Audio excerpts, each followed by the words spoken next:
Hi guys, welcome to cinema വർത്താനം episode number 2. ഒന്നുമില്ല, വെറുതെ അങ്ങനെ ഇരുന്നപ്പോ ഈ ആഴ്ചയിൽ പിന്നെയും സിനിമ അപ്ഡേറ്റ്സ് കുറച്ചുണ്ടായല്ലോ. അപ്പൊ അതിനെക്കുറിച്ച് നിങ്ങളോട് ഡിസ്കസ് ചെയ്യാന്ന് കരുതി.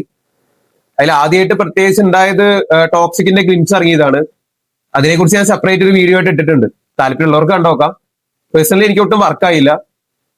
ഇനി ഒട്ടും പ്രതീക്ഷിക്കാതെ പോയിട്ട് മൂവി നല്ലൊരു എക്സ്പീരിയൻസ് കിട്ടുകയാണെങ്കിൽ ഒരു ബോണസ്, അത്രേ ഞാൻ എടുക്കുന്നുള്ളൂ. എനിക്ക് അതിന്റെ ഒരു ഹൈപ്പ് ഉണ്ടല്ലോ, ആ ഒരു ഹൈപ്പ് ഫാക്ടർ കുറഞ്ഞു കുറഞ്ഞു വരുമ്പോൾ എനിക്ക് തോന്നുന്നു ഓരോ അപ്ഡേറ്റ്സ് വരുമ്പോൾ അത് കൂടണില്ല. എനിക്ക് എന്നെ സംബന്ധിച്ച് എനിക്കത് കുറഞ്ഞു കുറഞ്ഞിട്ടാണ് വരുന്നത്. പിന്നെ പലർക്കും പല അഭിപ്രായം ഉണ്ടായിരിക്കാം. ഞാൻ എന്റെ അഭിപ്രായമാണ് പറയുന്നത്. ചിലവർക്കൊക്കെ എന്റെ സെയിം ഒപ്പീനിയൻ തോന്നിയ ആൾക്കാരുണ്ടായിരിക്കാം, അല്ല നേരെ ഓപ്പോസിറ്റ് തോന്നിയ ആൾക്കാരുണ്ടായിരിക്കാം. എന്തായാലും എനിക്ക് ഇങ്ങനെയാണ് തോന്നിയത്. എന്തായാലും യശിന് നല്ലൊരു സ്ക്രിപ്റ്റ് ആയിട്ട് തന്നെ അടുത്ത് തന്നെ വരാൻ പറ്റട്ടെ. ഇതല്ലാതെ ഇത് നന്നായാൽ അത്രയും ഭാഗ്യം, അത്ര തന്നെ. എന്തായാലും നല്ല കാസ്റ്റ് ആൻഡ് ക്രൂ ഒക്കെ ആണ്. സ്ക്രിപ്റ്റ് മോശമാണെങ്കിൽ നമ്മളെ സംബന്ധിച്ച്, ഈ സൗത്ത് ഇന്ത്യൻ സൈഡൊക്കെ സംബന്ധിച്ച് സ്ക്രിപ്റ്റ് മോശമാണെങ്കിൽ പറഞ്ഞിട്ട് കാര്യമില്ലല്ലോ. നോർത്ത് ഇന്ത്യയിലൊക്കെ ചിലപ്പോൾ അടിച്ചു കയറുമായിരിക്കാം. ഒന്നാമത് യശാണ്, യശിനൊക്കെ ഭയങ്കര ഫാൻസ് ആണ്. ഇന്നും ഒരു പാൻ ഇന്ത്യൻ ലെവലിൽ ഒരു പോൾ ഇട്ട് കഴിഞ്ഞു വെച്ചാൽ ഏറ്റവും കൂടുതൽ അവൈറ്റഡ് ആയ മൂവീസിൽ ഫസ്റ്റ് 3-ലൊക്കെ ടോക്സിക് എന്തായാലും ഉണ്ടാവും, അല്ലെങ്കിൽ ഫസ്റ്റ് 2 തന്നെ ഉണ്ടായിരിക്കും. അങ്ങനെയാണ് അതിന്റെ ഒരു അവസ്ഥ എന്ന് പറയുന്നത്. പിന്നെ ഉണ്ടായ മേജർ അപ്ഡേറ്റ് എന്ന് പറയുന്നത് ജയിലർ 2-നെ കുറിച്ചിട്ടുള്ളതാണ്. ജയിലർ 2 പിന്നെ അറിയാലോ, അത് കത്തിച്ചിട്ടുണ്ട്. നന്നായി വന്നാൽ മതിയായിരുന്നു. നമുക്കറിയാലോ, ഒന്നും അതിനെ കുറിച്ച് ഒരു അപ്ഡേറ്റും ഇല്ല. പിന്നെ നെൽസൺ നല്ല രീതിയിൽ അത് പണി വെച്ചിട്ടുണ്ടാവും എന്നുള്ളൊരു കോൺഫിഡൻസ് ഉള്ളിൽ തോന്നുന്നു. അതുകൊണ്ടാണ് ഇത്രയും വെയിറ്റഡ് ആയിട്ടൊക്കെ ഇരിക്കുന്നത്. ജയിലർ 1 തന്നൊരു എക്സ്പീരിയൻസ് അതൊരു പീക്ക് ലെവൽ എക്സ്പീരിയൻസ് ആണ്. എന്നെ സംബന്ധിച്ച് പറയുകയാണെങ്കിൽ ജയിലർ 1 എന്ന് പറയുന്നത് ഒരു 50% ഓഫ് ഡയറക്ടറും അതുപോലെ 50% ഓഫ് BGM, അതായത് അനിരുദ്ധും, ഇത് രണ്ടുപേരും ഉള്ള ഒരു കൊളാബ് ആയിരുന്നു ജയിലർ 1-ന്റെ അത്രയും വലിയൊരു മാസീവ് സക്സസിന്റെ കാരണം എന്ന് എനിക്ക് തോന്നി പേഴ്സണലി. ആ അനിരുദ്ധിനെ ഒഴിച്ചു നിർത്തിയാലും അതുപോലെ ഡയറക്ഷൻ ഒഴിച്ചു നിർത്തിയാലും ആ സിനിമയിൽ ഒന്നുമില്ല. ഏതെങ്കിലും ഒരു ഫാക്ടർ മാത്രം നിന്നിട്ടും കാര്യമൊന്നുമില്ല. ഇത് രണ്ടും കൂടിയും കറക്റ്റ് ഒരേപോലെ കൊളാബ് ആയപ്പോ കിട്ടിയൊരു സെറ്റപ്പ് സംഭവം തന്നെയായിരുന്നു ജയിലർ 1 എന്നുള്ളത്. അപ്പൊ അതുപോലെ തന്നെ ഒരു സെറ്റപ്പ് തന്നെ ജയിലർ 2-ല് പ്രതീക്ഷിക്കുന്നു. ഇനി അനിരുദ്ധ് പിന്നെ കത്തിച്ചിട്ടുണ്ട്. നമ്മുടെ പഴയ ഹുക്കുമിന്റെ വേറൊരു വേർഷൻ ഉണ്ടല്ലോ, അതൊരു ഇംഗ്ലീഷ് ട്രാക്ക് ഒക്കെ ആക്കിയിട്ട് പുള്ളി വേറൊരു രീതിയിൽ കത്തിച്ച് വെച്ചിട്ടുണ്ട്. അനൗൺസ്മെന്റ് വീഡിയോയിൽ കാണിച്ചിട്ടുള്ള കുറച്ച് പോർഷൻസിൽ പുള്ളി ആ BGM യൂസ് ചെയ്തിട്ടുണ്ട്. അത് എന്തായാലും അനിരുദ്ധിന്റെ കയ്യിൽ പിന്നെ BGM ഒക്കെ പിന്നെ സേഫ് ആണല്ലോ. അത് പിന്നെ ഓരോ ട്രെൻഡ് സെക്ടർ ആയിട്ട് മാറിക്കൊണ്ടിരിക്കും. അപ്പൊ പിന്നെ ഒരു സൈഡിൽ നിന്ന് സായി അഭ്യങ്കറും തുടങ്ങിയിട്ടുണ്ട്. ഒരിക്കലും കമ്പയർ ചെയ്യണില്ല, രണ്ടുപേരും ഒരിക്കലും കമ്പയർ ചെയ്യാൻ പറ്റില്ല. ഒരു കാലത്ത് AR റഹ്മാന് മറ്റേ അതുപോലെ അനിരുദ്ധിനെയൊക്കെ കമ്പയർ ചെയ്ത് കുറെ എണ്ണം ഇറങ്ങിയിരുന്നു. അതുപോലെ ഇപ്പൊ കുറെ എണ്ണം ഇറങ്ങിയിട്ടുണ്ട് സായി അഭ്യങ്കറിനെയും അനിരുദ്ധിനെയും കമ്പയർ ചെയ്തിട്ട്. ഒരിക്കലും കമ്പയർ ചെയ്യാൻ പറ്റില്ല. അത് ഓരോരുത്തർ ഓരോ ലെവൽ ഓഫ് മേക്കിംഗ് ആണ് രണ്ടുപേരുടെയും. അപ്പൊ അതൊന്നും ഒരിക്കലും ഒരു രീതിയിലും എന്ത് വെച്ചിട്ട് കമ്പയർ ചെയ്യണം? ഒരാൾ കരിയർ അവിടുന്ന് തുടങ്ങിയിട്ടേ ഉള്ളൂ, ഏജ് നോക്കണം.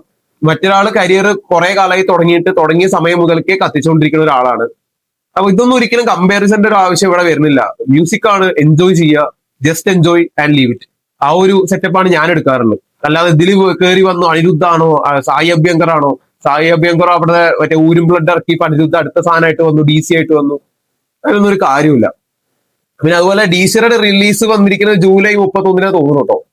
എന്റെ അറിവ് ശരിയാണെങ്കിൽ അവിടെ കണ്ടൊരു ഓർമ്മ. അപ്പൊ അങ്ങനെയാണെങ്കിൽ സ്പൈഡർമാൻ ഉണ്ട്, സ്പൈഡർമാൻ്റെ ഒപ്പൊക്കെയാണ് ക്ലാഷ്. എന്തായാലും അടിപൊളിയാണ്. ജൂലൈ 31 തന്നെ അതുപോലെ ഉന്മാദം എന്ന് പറഞ്ഞിട്ടൊരു മൂവി വരുന്നുണ്ട്. ഉന്മാദം കുഞ്ചാക്കോ ബോബന്റെ മൂവിയാണ്. എഡിറ്റർ കിരൺ ദാസ് ഡയറക്ടറായി വന്നിട്ടുള്ള ഒരു മൂവിയാണ് ഉന്മാദം എന്ന് പറയുന്നത്. അതിന്റെ ഷൂട്ടിംഗ് കുറച്ചുകൂടെ അടുത്ത് കോങ്ങാട് പറഞ്ഞ സ്ഥലത്ത് നടന്നിട്ടുള്ള, അതിന്റെ പോലീസ് സ്റ്റേഷനും കാര്യങ്ങളൊക്കെ. അപ്പൊ ഒരു ദിവസം ഞാൻ കണ്ടിരുന്നു, അതിന്റെ ഷൂട്ടിംഗ് കുറച്ച് കണ്ടിരുന്നു. എന്തായാലും അറിയാം, അതിലും ഒരു പോലീസ് വേഷത്തിലാണ് വരുന്നത്. ഇതിന് മുൻപ് ഒരു പോലീസ് വേഷം എന്ന് പറഞ്ഞാൽ നമുക്ക് ഏറ്റവും ഇഷ്ടപ്പെട്ട ഓഫീസർ ഓൺ ഡ്യൂട്ടിയിലാണ്. പുള്ളി ഇത്രയും ഭംഗിയായിട്ട് പോലീസ് എന്നാൽ ചെയ്യാൻ പറ്റുന്നത് കാണിച്ചു തന്ന ഒരു സംഭവം. അതുപോലെ ഉന്മാദത്തിൽ എന്താണ് അതിന്റെ ജോണർ എന്ന് എനിക്ക് മനസ്സിലായിട്ടില്ല. ക്രൈം ത്രില്ലറിനെ ആയിരിക്കും. എന്തായാലും അതിനെക്കുറിച്ച് ഇനി ബാക്കി അപ്ഡേറ്റ്സ് എന്തായാലും ജൂലൈ 31 പറഞ്ഞ സ്ഥിതിക്ക് ഇനി അധികം വൈകാതെ അതിന്റെ ബാക്കി അപ്ഡേറ്റ്സ് ഒക്കെ വരും. ഒരു പോസ്റ്ററാണ് ഇറങ്ങിയിട്ടുള്ളത്. എന്തോ ഒരു ദുരൂഹത, ഒരു മിസ്റ്ററി സംഭവം തോന്നുന്നുണ്ട്. ഒരു മിസ്റ്ററി ത്രില്ലർ തന്നെ ആയിരിക്കും മിക്കവാറും. എന്തായാലും അത് ഇറങ്ങുമ്പോൾ കാണാം. പിന്നെ പറഞ്ഞ പോലെ സ്പൈഡർമാൻ, ഇപ്പൊ മാർവൽ ഇറങ്ങുന്നതിൽ വെച്ചിട്ട് ഏറ്റവും അധികം പ്രതീക്ഷയുള്ള ആകെ ഒരു സാധനം എനിക്ക് സ്പൈഡർമാൻ ആണ്. ഈ പറഞ്ഞ മാർവലിന്റെ എല്ലാ സീരീസും അതുപോലെ എല്ലാ മൂവീസും കണ്ട ഒരാളല്ല കേട്ടോ, ഒരിക്കലും അല്ല.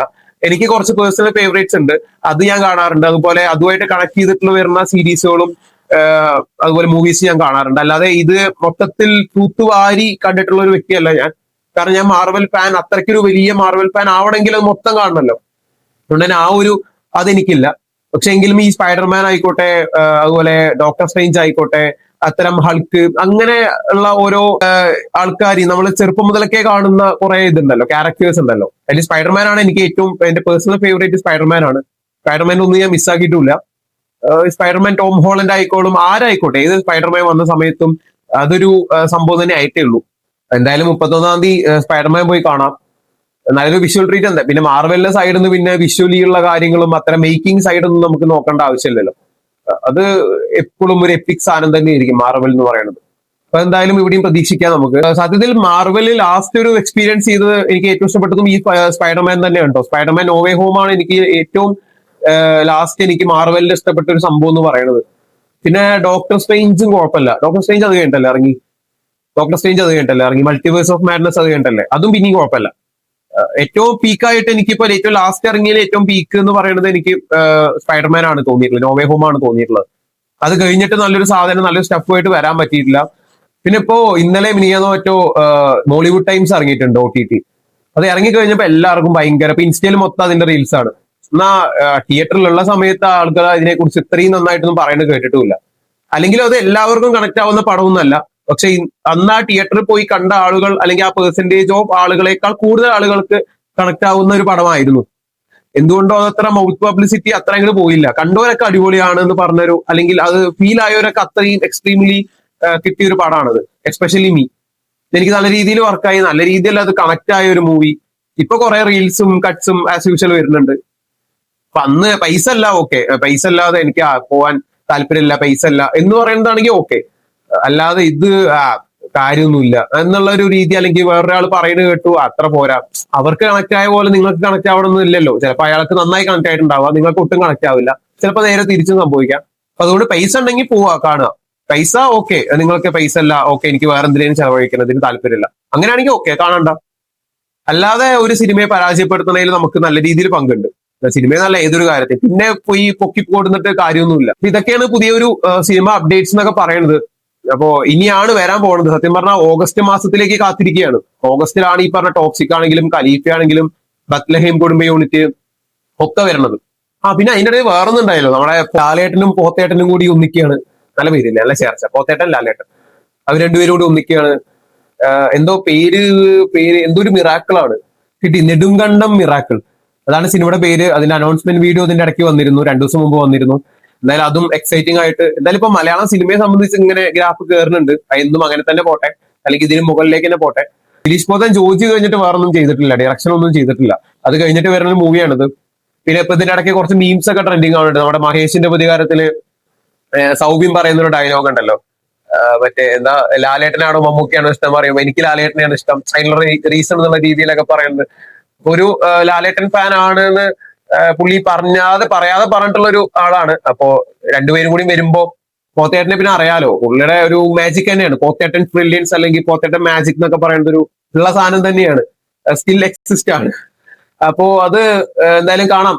അതും മോസ്റ്റ് അവൈറ്റഡ് പട്ടികയിലേക്ക് ഇനി കയറാൻ പോകുന്ന മൂവിയാണ്. അപ്പൊ ഇതൊക്കെയാണ് പുതിയ അപ്ഡേറ്റ്സ്, മൂവി അപ്ഡേറ്റ്സ്, ഈ വീക്കിൽ നടന്നിട്ടുള്ള പ്രധാന അപ്ഡേറ്റ്സ് ഇതൊക്കെയാണ്. ഇതിൽ എന്തെങ്കിലും വിട്ടുപോയിട്ടുണ്ടെങ്കിൽ നിങ്ങൾക്ക് പറയാം. പിന്നെ നിങ്ങൾ കാത്തിരിക്കുന്ന മൂവീസ് ഏതൊക്കെയാണെന്നൊക്കെ ഒന്ന് കമന്റ് സെക്ഷനിൽ രേഖപ്പെടുത്തുക. അപ്പോ ഓക്കെ, ബൈ.